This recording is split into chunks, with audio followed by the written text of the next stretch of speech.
창세기 3장 22절부터 24절까지 다 같이 한 음성으로 말씀을 봉독하시겠습니다. 여호와 하나님이 가라사대 보라 이 사람이 선악을 아는 일에 우리 중 하나같이 되었으니 그가 그 손을 들어 생명나무 실과도 따먹고 영생할까 하노라 하시고 여호와 하나님이 에덴 동산에서 그 사람을 내어 보내어 그의 근본된 토지를 갈게 하시니라. 이같이 하나님이 그 사람을 쫓아내시고 에덴 동산 동편에 그룹들과 두루 도는 화염검을 두어 생명나무의 길을 지키게 하시니라. 아멘. 선악을 아는 일, 과연 그것이 무엇일까요? 아담과 하와가 선악과를 먹음으로 이제 하나님이 말씀하시기를 이 사람들이 선악을 아는 일에 우리 중 하나와 같이 되었다고 하셨습니다. 이것이 무슨 뜻이고 또 이것이 우리 신앙의 기초를 이루는데 왜 필요한 것이며 또 이런 것들 때문에 우리가 얼마나 많은 어려움을 겪고 있는가를 잠깐 생각해 보겠습니다. 원래 선악을 아는 것은 하나님만의 고유한 권리이고 그분의 능력입니다. 그런데 인간이 타락해서 하나님같이 되어가지고 그들도 선악을 아는 자가 되었다고 성경이 말합니다. 하지만 하나님이 선악을 아시는 것과 범죄한 인간이 선악을 아는 일은 분명한 차이가 있고 다르다는 것을 알아야 됩니다. 하나님은 공의로우시기에 그의 판단은 늘 옳습니다. 그래서 그가 선과 악을 선악간에 심판하실 것에 대해서 그 누구도 잘못되었다고 지나쳤다고 너무 감정적이다고 틀렸다고 할 자가 아무도 없습니다. 하지만 인간이 범죄한 다음부터 선악을 아는 일에는 중요한 차이점이 있는데 그게 뭐냐 하면 그 선악을 나누는 주체가 하나님 같지 않다는 데 있습니다. 곧 자기 범죄한 인간이 주체가 되어서 모든 판단의 주체가 자기 자신이라는 데 문제가 있어요. 하나님이 아니라 자기 자신이란 것. 왜 문제일까요? 사람들의 판단은 언제나 의롭지 않습니다. 사람들의 생각은 언제나 옳지 않습니다. 그리고 자기의 기준이라는 것은 다 천차만별이라서 이 사람 기준 다르고 저 사람 기준 다르고 이전에 기준 다르고 지금 다르고 심지어는 같은 날도 감정에 따라서 기준이 얼마든지 달라질 수 있기 때문에 그것으로 선악을 나눈다는 것은 과연 옳은 일이라고 할 수가 없겠고 오히려 이것은 남을 판단하고 그 다음에 비난하고 심지어는 정죄하는 일도 서슴지 않는다는 데 있습니다. 여러분이 아시는 바에 과연 이 세상에 정의가 있을까? 여러분은 어떻게 생각하시나요? 이 세상에서 가장 정의로운 곳, 그래도 누구나 다 의롭다고 해야 할 것이 법원입니다. 과연 법원에서 정의가 항상 존재하고 있는가? 라는 질문에 대해서 여러분들은 어떻게 답변하시겠어요? 우리 역사를 보더라도 법원의 판단이 수십 년 만에 뒤집어지고 그 외압에 의해서 잘못된 정권에 의해서 그것이 억울하게 판단되었다는 것을 우리는 나중에 많이 확인하고 있습니다. 성경에도 나와 있어요. 재판을 공의로 하지 않는 재판관들에 대해서 성경이 이미 지적하고 있어요. 그러니까 지금뿐만 아니라 이미 수천 년 전에도 재판장이라는 사람들이 정직하게 하지 않았다는 것이 늘 그렇기 때문에 재판은 정직하게 해야 한다고 율법에 나와 있습니다. 예수님 말씀하신 것 중에도 불의한 재판관 이야기 있지요. 재판관이면 그가 공의로워야 할 텐데 불의하다 할 때는 그 자리를 벗어난 거지요. 그러니 그가 판단하는 것이 과연 올바른 판단일 것인가?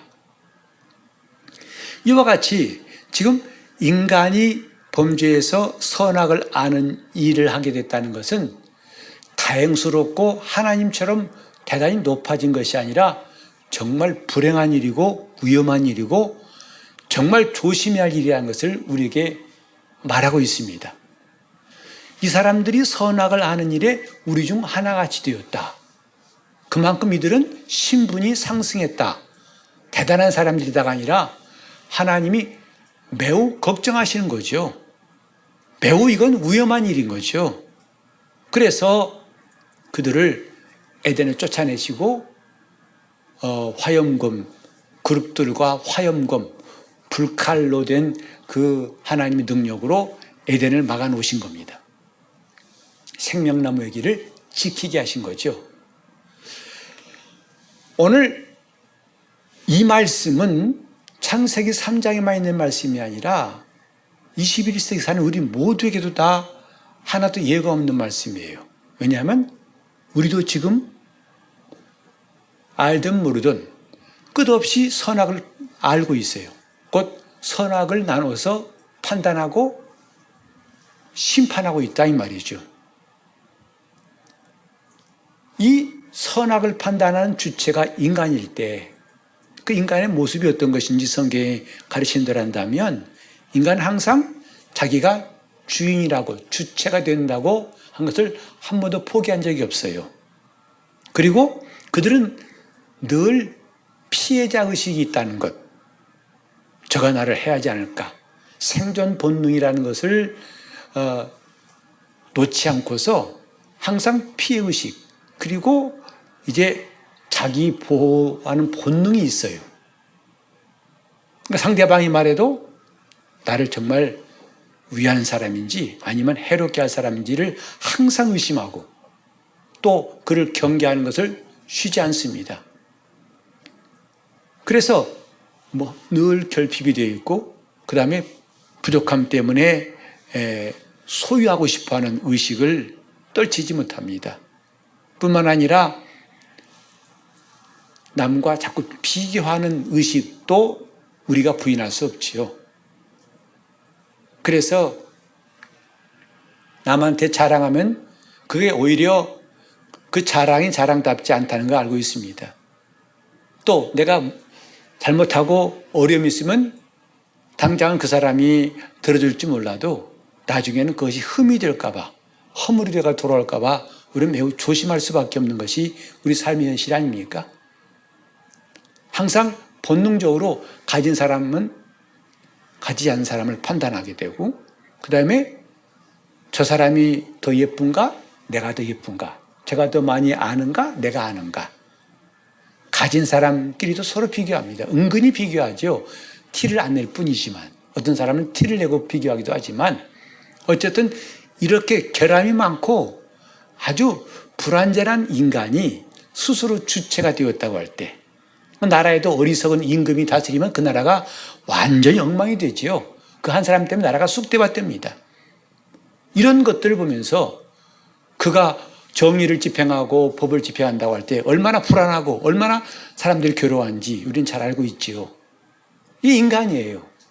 즉 인간이 선악을 안다는 것은 이건 굉장히 놀라운 멋있는 게 아니라 마치 어린아이에게 칼을 쥐어준 것과 똑같다고요. 정말 위험한 일이죠. 모든 것을 있는 그대로 바라보았으면 참 좋겠지만 그것이 안 되는 것이 범죄한 인간의 현실입니다. 오늘 저를 포함해서 모든 사람이 그래요. 있는 그대로 본다는 것이 얼마나 힘든지 그대로 봐줬으면 좋겠는데 그대로 봐지지 않죠. 대신 우리는 이 속에 선입견이 있어가지고 저 사람은 나쁜 사람이야. 저 사람은 착한 사람이야. 저 사람은 매우 열심히 있는 사람이고 이 사람은 게으른 사람이야. 이게 딱 색안경이 끼어지면은 그것을 극복한다는 것은 거의 불가능합니다. 다 판단의 기준이 뭐냐면 자기의 경험과 지식이에요. 자기의 생각이 기준이 됩니다. 하다 보니까 그 기준으로서 나눠놓은 선과 악은 온전할 수가 없는 거죠. 그걸 가지고 또 맞다고 맹세까지 합니다. 내가 진짜야. 내가 맞는 사람이야. 오늘 우리 삶을 돌아보면요. 신앙생활에서 이런 요소가 과연 얼마나 있을까? 이런 것이 상존하면서 우리가 하나님 앞에서 온전한 신앙, 하나님 앞에 참 믿음을 가진다는 것은 과연 가능할까? 이것을 정난하게 주님으로부터 책망 들은 사람들이 바리새인들이죠. 그들은 스스로가 의롭다고 생각했고 사람들도 그렇게 의로운 것을 인정했어요. 누구나 다 공인한 사람들이었어요. 그러나 주님 앞에서는 그건 피할 곳이 없었죠. 그들이 얼마나 불의하다는 것을, 얼마나 더럽고 악하다는 것을 주님은 아셨죠. 겉으로는 선한 자지만 속으로는 악하다는 것을 드러내신 분이 예수님이에요. 그러니 바리새인들은 견딜 수가 없었을 것입니다. 자기들의 속마음을 확 드러내버린 예수님을 좋아할 리가 없지요. 왜? 사람들은 누구나 다 지적받기를 싫어합니다. 자기에게 허물임에 불구하고 그걸 지적한 사람을 기뻐하고 감사한 사람이 별로 없어요. 그때부터 심지어는 원수가 됩니다. 나를 그렇게 봤어? 두고 봐. 이런 식으로 이렇게 지적하고 판단하고 그 다음에 자기가 간섭하는 것, 이것이 우리 삶 가운데서 얼마나 많은지 모릅니다. 그래놓고 우리는 하나님 앞에서 온전한 신앙인이라고 하나님 앞에 열심히 있다고 말합니다. 이런 마음 가지고 하나님을 만나려고 한다는 것이 얼마나 참 갑갑한 일인지. 교회 안에서도 마찬가지죠. 정말 은혜 받았다는 사람들끼리 모인 교회 안에서도 이런 비판과 판단과 그다음에 지적질하고 간섭하는 것은 정말 부지기수를 알 수밖에 없어요. 심지어는 마치 목사는 마치 지적질하는 사람처럼 여기는 그것이 당연하고 그렇게 지적질하는 것처럼 보이는 것 안타까운 일이에요. 저도 굉장히 이번 한 주간 동안 말씀을 준비하면서 마음에 찔리고 정말 회개가 저절로 나오더라고요. 이게 아닌데. 사도 바울이 서신서 가운데 이런 말씀이 있어요. 내가 너희를 주장하는 사람이 되게 하려는 것이 아니다. 너희를 정말 돕고자 함이라 하는 그 사도 바울의 진정성이 마음에 와 닿더라고요. 목사는 마치 이제 교회에서 말씀을 전한다고 하니까 사사건건 여러분의 일에 대해서 판단하고 지적질하고 간섭하는 사람라고 본다면 그건 잘못하는 겁니다. 믿음을 돕는 사람이라는 것이 맞는 말이지 우리는 어느새부터 이런 것들이 거의 비판적이 아니지 않고 그냥 당연한 것처럼 받아들일 때 많습니다. 교회 직분자라고 해서 누구를 다스리고 또 그 사람을 지적질하고 당신 틀려서 이런 것을 마치 당연한 것처럼 여기는 것이 오늘 세태가 아닌가 생각해요. 우리 몇 가지 말씀 볼 텐데요. 정말 이 말씀 보면서 우리가 마음에 많이 찔림을 받는다고 생각합니다. 먼저 우리는 요한복음 8장 15절 보면 예수님이 하신 말씀이 뭐냐면 나는 아무도 판단하지 않는다 그랬어요. 너희는 육체를 따라 판단하지만 나는 아무도 판단하지 않는다. 얼마나 놀랍습니까? 그분은 누구시죠? 하나님의 아들이에요. 마침내 선악간에 심판하실 분이에요. 그분이 오셔서 하신 말씀은 나는 너희를 아무도 판단하지 않는다. 근데 왜 우리는 판단할까요? 이미 우리는 선악을 아는 일을 이렇게 얼마나 많이 했는지 본인도 잘 모르는 거죠. 중독된 사람은요, 자기가 얼마나 많이 지금 형편없게 된지를 잘 모르죠. 우리는 지금 선악을 아는 일에 중독되었다고 할까요? 남을 판단하고 지적하고 간섭하는 일에 거의 중독 수준도 넘어섰다 생각합니다. 자, 우리 한번 같이 하나님 말씀 보자면요. 이제 먼저 마태복음 7장 1절과 2절을 보겠습니다. 받지 아니하려거든 비판하지 말라. 주님 아예 처음부터 비판하지 말라고 단적으로 말씀하십니다. 왜? 하나님이 우리에게 선악을 아는 일이 얼마나 불완전하고 위험한 일인가를 아시기 때문에 내가 주체가 되어서 남을 판단하고 비판하는 것은 옳지 않다는 것을 미리 말씀하신 거죠. 비판을 받지 않거든 비판하지 말라. 너희의 비판하는 그 비판으로 너희가 비판을 받을 것이요 너희의 헤아리는 그 헤아림으로 너희가 헤아림을 받을 것입니다. 우리 남을 비판할 때 항상 마음에 계산해 둬야 됩니다. 이런 비판을 나도 받을 것이다. 그것을 미리 예금 들듯이 적금 들듯이 안 해놓으면 그건 옳은 판단이 아니죠. 남을 비판하면 나도 비판을 받게 되어 있어요. 정말 무서운 사람은요. 내 앞에 와서 막 누구를 험담할 때 겁나는 거예요. 이 사람 또 어디 가면 나를 험담하겠구나 싶으니까 왜 남을 비방한 말 들으면 괜히 좀 속에서 달게 그래? 고소하고 달게 느껴지죠? 하지만 좀 더 생각해야 됩니다. 이 사람이 내 앞에 와가지고 저렇게 악한 말하고 사정없이 비판할 때는 어디 가면 반드시 나도 그렇게 말할 것이다. 나에 대해서도 그럴 것이다. 조심하자. 하고 이 속에 경고, 민방위 경계 훈련을 받아야 됩니다. 우리는 지금 주님 말씀이 괜히 비판하지 말라는 게 아니죠. 원래 인간은 타락한 다음부터 선악을 아는 일에 대해서 이미 중독되어 있기 때문에 이 말씀을 하신 거죠. 그 다음에 또 로마서 14장 1절로 4절까지를 보시면 믿음이 연약한 자를 너희가 받되 그의 의심하는 바를 비판하지 말라 했어요. 믿음이 약한 자가 있고 교회는 믿음이 강한 사람이 있다고 할 수 있어요. 그때 어떤 사람은 모든 것을 먹을 만한 믿음이 있고 연약한 자는 채소를 먹느니라. 그때 먹는 자는 먹지 않은 자를 업신여기지 말고 왜 못 먹어? 이것도 못 먹어? 하고 업신여기지 말고 먹지 못하는 자를 먹는 자를 판단하지 말라. 지가 잘났다고. 이게 판단하지 말라는 거죠. 왜? 우린 주님께서 하나님이 저를 받으셨음이라. 남의 하인을 판단하는 너는 누구뇨? 그 섰는 것이나 넘어지는 것이 제 주인에게 있음에 저가 세움을 받으리니 이는 저를 세우는 권능이 주께 있음이라. 하나님이 저를 세우셨다는 거예요. 근데 왜 네가 잡아뜨리려고 하고 판단하고 깎아내리려고 하고 지적질하느냐 이거죠.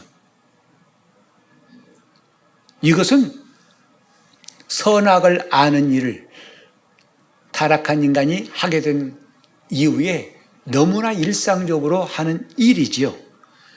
자, 그 다음에 10절부터 13절 같이 읽어볼까요? 내가 어찌하여 내 형제를 판단하느뇨? 어찌하여 내 형제를 업신여기느뇨? 우리가 다 하나님의 심판대 앞에 서리라. 기록되었으되 주께서 가라사대 내가 살았노니 모든 무릎이 내게 꿇을 것이요 모든 혀가 하나님께 자백하리라 하였느니라. 이러므로 우리 각인이 자기 일을 하나님께 직구하리라. 그런즉 우리가 다시는 서로 판단하지 말고 도리어 부딪힐 것이나 거칠 것으로 형제 앞에 두지 않은 것을 주의하라. 우리는 이런 일이 이걸로 끝나는 게 아니라 마지막 날에 주 앞에 심판받을 것이라는 거죠. 그게 두려운 겁니다. 우리는 이거 서로 판단하면서도 이렇게 두려운 날이 있다는 것을 생각해 본 적이 별로 없지요. 그냥 그때 지나가면 끝이에요. 하지만 바울은 끝이 아니라고 합니다. 우리는 마지막 날에 다 주의 심판대 앞에 설 것이고 각 사람이 자기 입으로 직구할 것이다. 오늘 왜 우리 신앙생활이 잘 안 될까? 우리 한 해 동안 신앙의 기초를 다집시다 하고 말하지만 왜 기초가 안 잡힐까? 이렇게 하나님 말씀을 허물고 있으니 뭐가 세워질 리가 없지요. 자기 믿음이 세워지겠습니까? 경건함이 세워지겠습니까? 자기의 기도가 상달되겠습니까? 끝없이 이렇게 암초를 두고 장애물을 두고 있으니 그 앞에 길이 험난할 수밖에 없지요. 도대체 우리는 뭘 믿고 그렇게 담대할까요? 하나님 앞에서 선악을 한다는 게 굉장히 두려운 일이라는 것. 이건 정말 칼을 마음대로 휘두른 사람 같다고 생각하면 됩니다. 너무나 우린 정말 무서운 말씀을 대하고 있어요. 선악을 아는 일이라는 것이 굉장한 거 아닙니다. 범죄한 인간이 선악을 한다는 것은 스스로가 저주를 자초하고 죽음을 자초하는 거예요. 자, 우리 또 한번 볼까요? 야고보서 2장 1절로 4절을 보겠습니다. 내 형제들아, 영광의 주 곧 우리 주 예수 그리스도를 믿는 믿음을 너희가 받았으니 사람을 외모로 취하지 말라. 만일 너희 회당에 금가락지를 끼고 아름다운 옷을 입은 사람이 들어오고 또 더러운 옷을 입은 가난한 사람이 들어올 때에 너희가 아름다운 옷을 입은 자를 돌아보며 가로되 여기 좋은 자리에 앉으소서 하고 또 가난한 자에게 이르되 너는 거기 섰든지 내 발등상 아래 앉아 하면 너희끼리 서로 구별하며 악한 생각으로 판단하는 것이 되는 것이 아니냐. 이거 우리 낯선 말씀이 아니죠. 우리는 어느새 이렇게 하고 있지 않습니까? 그 사람이 남노한 옷을 입고 있고 좀 냄새나는 것 같고 하면 아유 왜 왔나. 교회에 막 잔뜩 문신한 사람, 머리 풀린 사람 하면은 교회 웬만하면 오지 말지 이런 생각이 들 수밖에 없어요. 그리고 말수가 차려입고 뭔가 좀 사회적으로 신분인 사람 같으면 괜히 관심 갖고 싶지요. 이게 판단, 외모로 판단하는 것이고, 자, 그 다음에 보면요, 2장 9절에 아주, 무서운 말씀이 있어요. 시작. 만일 너희가 외모로 사람을 취하면 죄를 짓는 것이니 율법이 너희를 범죄자로 정할 것이라. 죄를 짓는 것이라고 있어요. 우리가 죄를 짓고도 하나님 앞에 온전할 수 있다 생각하십니까? 내 영적 생활이 윤택하고 풍성하고 은혜롭고 살아있고 생기가 있고 그런 것을 기대할 수 있겠습니까? 하나님 말씀이 쑥쑥 들어오고 깨달아지고 감동이 되고 이런 것을 상상할 수 있겠습니까? 자기 스스로 이렇게 잔뜩 바리케이트를 쌓아두고 하나님 말씀을 대적하는 이런 생각과 행동을 하면서 어떻게 하나님 우리에게 복을 주셔서 하나님 예배가 잘 되게 하셔서 할 수 있겠느냐. 선악을 안다는 게 굉장히 지금 두려운 말씀입니다. 그래서 누구든지 재판관 되려 하지 말라는 거예요. 야고보도 말했잖아요. 선생된 우리가 더 큰 심판 받을 줄을 안다고 그랬어요. 왜? 자꾸 우리는 앞에 나서면요, 남을 가르치려고 하고 남을 판단하려고 합니다. 저는 정말 이 말씀을 들으면서요, 내가 얼마나 많이 잘못되었구나 하는 것을 실감하고 있어요. 목사들은 그러잖아요. 교인들이 설교할 때 아멘 할렐루야 소리 나면 기분이 좋아요 안 좋아요? 좋아요. 반대로 가만히 있으면 괜히 당황스럽고 좀 멋쩍고 이상하잖아요. 그래서 왜 이 예배는 분위기 이러냐고 불평할 수밖에 없어요. 이게 판단하는 거예요. 그러면 어때? 좀 있는 대로 봐줬으면 좋을 텐데 우리 교회는 충만하고 목사가 한마디 하면 바라라 웃고 그냥 충만하고 그것이 하나의 기준이 돼가지고 안 그러면 판단하는 거죠. 앞으로 저는 지금까지도 별로 그걸 안 했지만 앞으로는 억지로 하면 안 시킬 거예요. 여러분 반응 없다고 제가 미리 맞아 안 하면 안 대로 두는 거죠. 뭐 원래 그런가 보지 하고 두는 거죠. 왜 이건 좋고 저건 나쁘다고 하느냐 이 말이죠. 그건 이미 내 속에 기준이 있어요. 여러분 이쁘다는 것도 자기 안에 뭔가 이쁘지 않다는 기준이 있기 때문에 이쁘다는 거잖아요. 그게 없는 게 누구죠? 부모예요. 부모는 그냥 자식이 다 예뻐요. 남은 딱 기준이 있어요. 쟤는 코가 너무 휘어졌어. 이쁜 게 아니야. 쟤 얼굴은 너무 자유스러워. 좀 제 위치에 있지 않고. 전부 자기가 판단하는 거 아닙니까? 그러니 그 사람을 제대로 볼 수가 없어요. 외모로 볼 수밖에 없고 비판할 수밖에 없어요. 그것이요. 나중에 하나님 앞에서 심판받는 것뿐만 아니라 이 땅에 있을 때 자신이 괴로워요. 그러니까 우리 교회는 가면 맨날 교회가 그럼 쓰겠어. 이런 불평이 왜 나와죠? 이미 자기서 그렇게 판단하고 심판하고 선악을 나누는 것이 있다 보니까 자기의 마음에 안 맞는 거죠.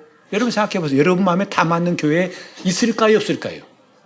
여러분 기준에 와 정말 세상 이런 교회 없어. 이런 교회 살릴 것 같아요? 다 달라요. 열심히 기도하는 막 소리 치면한 기도는 또 시끄럽다고 그러고 또 조용한 교회는 너무 꼭 절간 같다고 그러고 뭡니까?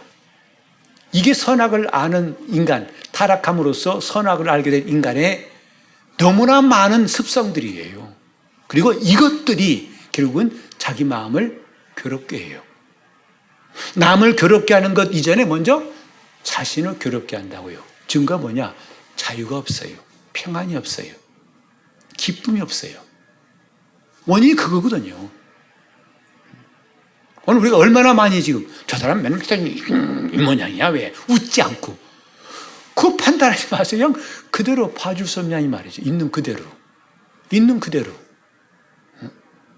쟤는 게 얼굴이 커. 좀 조망만 해야지. 여러분 그것도 굉장히 여러분 자신 주관적인 것이고요. 아니에요. 그냥 크구나. 보름달 같구나. 아멘. 봐주세요. 정말 얼굴이 참 작고 좋네. 여러분 성경 보면요. 디모데전서 4장 4절에 보니까 하나님이 지으신 모든 것이 선하매 그랬어요. 무슨 말이냐면 하나님은 악을 창조하신 적이 있다 없다? 없어요. 뭐죠? 인간이 나눈 거예요.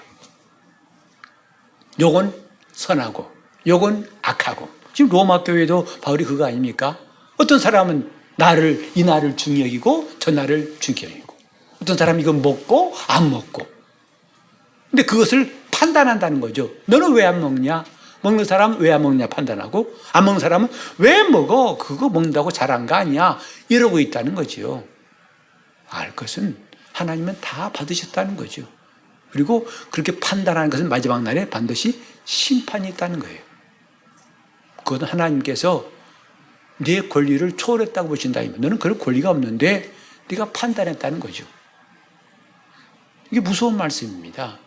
우리는 이 다음에 심판이 있는 걸 믿지 않습니까? 과연 무슨 담력으로 그런 심판까지도 무시하고 살고 있는지. 다시 한번 또 성경 보시겠습니다. 이제 마태복음 5장 33절로 37절까지를 보실 터인데 같이 또 옛사람에게 말한 바 헛맹세를 하지 말고 내 맹세한 것을 주께 지키라 했다는 것을 너희가 들었으나 나는 너희에게 이르노니 도무지 맹세하지 말지니 하늘로도 말라 이는 하나님의 보좌이며 땅으로도 말라 이는 하나님의 발등상이며 예루살렘으로도 말라 이는 큰 임금의 성이며 내 머리로도 말라 이는 내가 한터럭도 희고 검게 할 수 없음이라. 오직 너희 말은 옳다 옳다 아니라 아니라 하라. 이에서 지나는 것은 악으로 쫓아나느니라. 네가 할 말은 옳다 옳다 그냥 있는 그대로 말하라는 거예요. 그 이상 말하면 여기에 이에서 지나는 것이라는 것은 그 이상의 말은 이 뜻이에요. 그것은 악한 자로부터 비롯된 것이다. 수도 가끔 왜 급발진한 사고 영상을 보면 참 끔찍하죠. 브레이크가 말 안 들어요. 어제도 한 사건을 보는데 정말 끔찍하더라고요. 어떻게 이게 마지막 말이에요. 그 사람의 운전자의 마지막 말이었어요. 걷잡을 수 없이 차는 달려가죠. 브레이크가 안 들어요. 오늘 우리 신앙에도 이런 브레이크가 안 들을 때가 얼마나 많은가. 있는 그대로 말하면 거기까지만 하면 좋을 텐데 더 나간다 이 말이죠. 그때 브레이크를 잡으면 참 좋을 텐데 더 나간다 이 말이죠. 그것 때문에 결국은 상대방도 상처받고 자신도 무척 괴롭습니다. 혼란스럽습니다. 여러분 이제 날씨가 조석간에 선선해지는 걸 느끼지 않습니까? 가을이 오는 소리, 가을의 냄새를 느끼니까 여러분 좋잖아요. 지가 그렇게 덥다고 기승 부려봤자 이제는 역시 꺾이는구나. 속으로 좀 통쾌함이 있잖아요. 그때 참 올해도 더웠잖아요. 더울 때 와 더워 끝 그 이상 가지 말자 이 말이죠. 더워 죽겠어. 그게 벌써 판단하는 거예요. 왜 죽어요 죽기는. 에이 날씨가 왜 이래. 그거 판단하는 거예요. 더운 날씨니까 여름이니까 그런 거야. 여름이니까. 교인끼리도 성경 읽으면요 어떤 사람은 빨리 읽는 분도 있고 천천히 읽는 분 있어요. 그냥 두세요. 왜 이렇게 느려? 왜 이렇게 빨로? 그거 판단하지 마세요. 스톱. 브레이크를 거세요. 자기를 위해서. 판단해놓고 보면 결국은 첫 번째로 자신이 괴로워요. 불평스러워요. 원망스럽고 미워요. 답답해요. 힘들어요. 그 사람이 그런 거 아닙니다. 누가 그랬죠? 자신이 그런 거예요. 무슨 결과로? 선악을 아는 일을 자기가 또 했다 이 말이죠. 남을 판단했다 이 말이죠. 오늘 저와 여러분이 해야 할 일은 딱 한 가지입니다. 선을 행하고 악은 멀리하자. 이 말도 사실은 옳은 게 아니에요. 왠지 아세요? 그렇게 해놓고 여러분이 그대로 된 적이 있어요 없어요? 안 되잖아요. 그게 인간이에요. 선을 행할래 해도 안 되고 악을 행하지 않을래 해도 안 되는 우리 경험했잖아요. 왜일까요? 원인은 딱 한 가지예요. 하나님과 분리되었기 때문에 그래요. 하나님 밖에 있었기 때문에 그런다 이 말이죠. 그러니까 하나님 밖에서는 아무리 선을 행하는 것도 의미가 없는 것이고 악을 행하지 말아야겠다고 하는 다짐과 맹세도 헛된 것이고 부질없는 일 그만하자는 거죠. 예를 들어서 이런 거죠. 주님, 다시는 죄를 짓지 않겠습니다. 목숨을 걸고 죄 짓지 않겠습니다. 주님 안 믿으실 거예요. 너 금방 죄 짓는다. 그 대표적인 게 누구죠? 베드로가 맹세했잖아요. 주여, 오늘 밤 내가 주님 안 떠나요. 죽는 데도 같이 가고 오게도 같이 할 겁니다. 내 눈 보셨습니까? 뭐라 하셨어요? 내가 오늘 밤 닭 울기 전에 3번 나를 부인할 것이다. 그게 인간이라고요. 베드로만 그런 게 아니에요. 주님 앞에서는 다 똑같아요. 그러므로 착하게 살아야지 하는 다짐도 별로 의미가 없어요. 왜? 금방 깨질 걸 뭐. 악하게 살지 말아야지. 그러면 안 돼. 내가 손을 그건 조폭들이란 이야기고. 의미가 없어요. 그 원인을 따라 올라가면 뭐다? 하나님과 분리되었기 때문에 선악을 알게 되었고 그래서 이런 일을 하게 된 것을 안다면 정말 답은 뭐냐면 예수 안에 들어가는 거예요. 그리스도 안에 들어갈 때 우린 비로소 선악을 아는 일을 멈출 수 있습니다. 그리스도 안에 들어가려면 어떻게? 나를 부인해야 되는 거예요. 이 생각이 내가 아니고 이 감정이 내가 아니라는 것을 깨닫고 나를 부인해야 됩니다. 지금 드는 이 생각 나와 관계없어. 마치 남이 남의 일을 보는 것처럼 그렇게 우리는 구경할 수 있어요. 내 생각이 별의별 짓 하는 거 다 구경할 수 있어요. 또 놀고 있구나. 내 감정이 막 격동한 거 보고 영화 보듯이 볼 수 있어야 한다 이 말이에요. 그게 예수 안에 있는 사람이에요. 그럼 우리는 그때 가서 선과 악에 대해서 선은 행하고 악은 멀리하고 이런 쓸데없는 장난은 하지 않을 겁니다. 정말 중요한 건 우리는요 선을 행하는 사람으로 부르신 게 아니라 그리스도 안에 거하는 사람으로 주님 부르셨어요. 그래 죄를 사하시고 수고하고 무거운 짐진 자들아 다 내게로 오라. 내게로 오라. 그러면 쉼을 얻을 것이다. 주님 안에 들어올 때 비로소 쉼이 있습니다. 그때 비로소 우리는 선악을 아는 일을 종결 지을 수 있어요. 더 이상 선과 악을 나누지 않습니다. 정말 신기한 것. 제가 전에도 한번 노래 불렀지만은 참 재밌는 노래 있잖아요. 영감 왜 불러? 그 있죠. 그 뒤뜰에 해놓은 그 송아지 어때서? 잡아먹었지. 잘했군 잘했어. 이게 말이 됩니까? 그 된 거 참 이게 선악이 없는 거예요. 선악을 지금 가르는 것부터 자기 자신을 스스로 옥죄이고 고문하고 괴롭히는 겁니다. 이건 나쁜 거 좋은 거 가리지 마세요. 그 가리다 여러분 세월 다 지나가면 나중에 주 앞에 설 때 여러분 모습이 과연 어떨까요? 우리는 예수 그리스도 안에, 다 같이 합시다. 예수 그리스도 안에.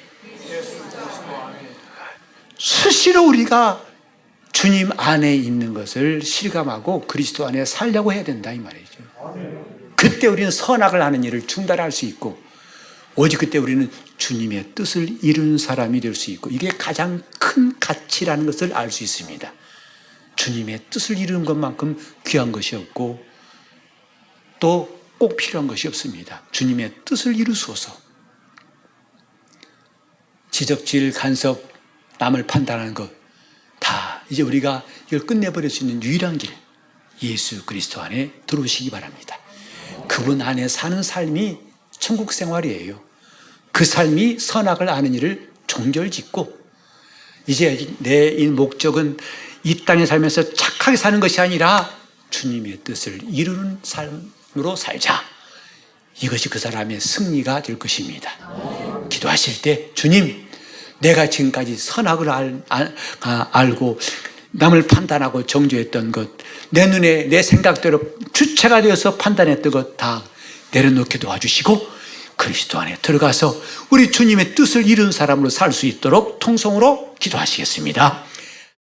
하나님 아버지, 참으로 우리 어리석음을 깨닫게 도와주셔서 선악을 아는 일이 얼마나 우리에게 위험하고 하나님 보시기에 악한 이름을 깨닫는 시간 되게 하여 주시옵소서. 내가 어느새 주체가 되어서 내 생각과 감정으로 내 지식으로 판단해서 이것이 옳고 저것이 틀리다 하여 남을 괴롭힐 뿐만 아니라 자신도 괴롭히고 마침내 주 앞에 섰을 때에 이것을 심판하신 주 앞에 섰을 때 우리가 내 입이 직고할 거라는 것을 깨닫게 도와 주셔서 이제 선악을 아는 일을 중단하고 그리스도 안에 들어가서 우리 주님의 뜻을 이루는 것만 소원하고 이것을 위해 살게 도와 주시옵소서. 주여 은혜 함께 하시기 원하옵고 예수 이름으로 기도합니다.